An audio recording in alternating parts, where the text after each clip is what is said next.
জুলাই আন্দোলনে মানবতা বিরোধী মামলায় আন্তর্জাতিক অপরাধ ট্রাইব্যুনালে হাজির করা হয়েছে সাবেক আইজিপি শহীদুল হক সহ 5 জনকে। এই বিষয়ে বিস্তারিত জানাতে যুক্ত হচ্ছেন সহকর্মী তারেক মাহমুদ সুজন।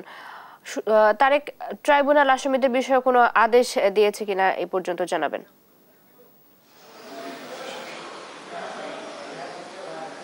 সৈতি এই মুহূর্তে আছে আন্তর্জাতিক অপরাধ ট্রাইব্যুনাল আদালতের ঠিক সামনে। আপনি জানেন সকালেই কিন্তু সাবেক আইজিপি শহীদুল হক সহ 6 পুলিশ কর্মকর্তাকে এখানে হাজির করা হয়েছে। মূলত জুলাই আগস্ট যে গণহত্যা সেটা সহ যে মানবতা বিরোধী অপরাধের দায়ে পৃথক 3টি মামলায় তাদেরকে এখানে হাজির করা হয়েছে। এর আগে আপনি জানেন যে মূলত 3টি মামলা আজকে তাদেরকে এখানে হাজির করা হয়েছে।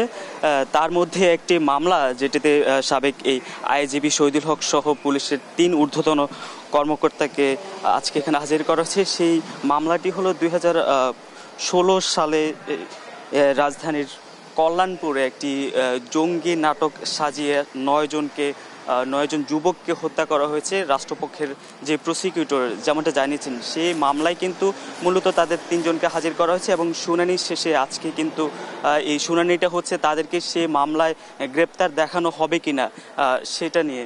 তো এই মুহূর্তে পৃথক 3টি মামলায় এই মুহূর্তে কিন্তু ভিতরে শুনানি হচ্ছে।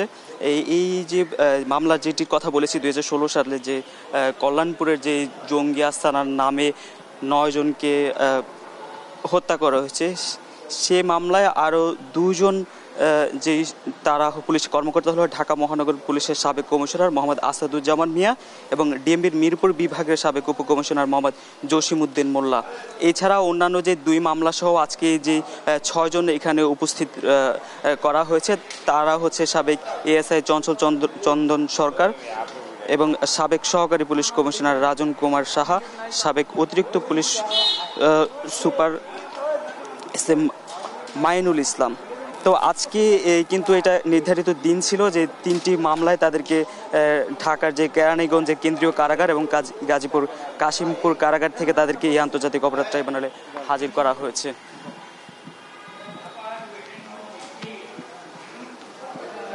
তো আমরা আসলে এখন পর্যন্ত এখানে যেমনটা জানতে পেরেছি যে পৃথক 3টি মামলায় এই মুহূর্তে তাদের শুনানি চলছে এবং শুনানির শেষে কিন্তু ট্রাইব্যুনাল তাদেরকে এই মামলায় আন্তর্জাতিক যে অপরাধ ট্রাইব্যুনালে মানবতা বিরোধী যে অপরাধ সেটার দায়ে তাদেরকে গ্রেপ্তার দেখানো হবে কিনা সে বিষয়ে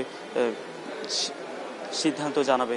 তো এই ছিল আন্তর্জাতিক অপরাধ ট্রাইব্যুনাল থেকে আমার কাছে সর্বশেষ। তারেক, ধন্যবাদ আপনাকে।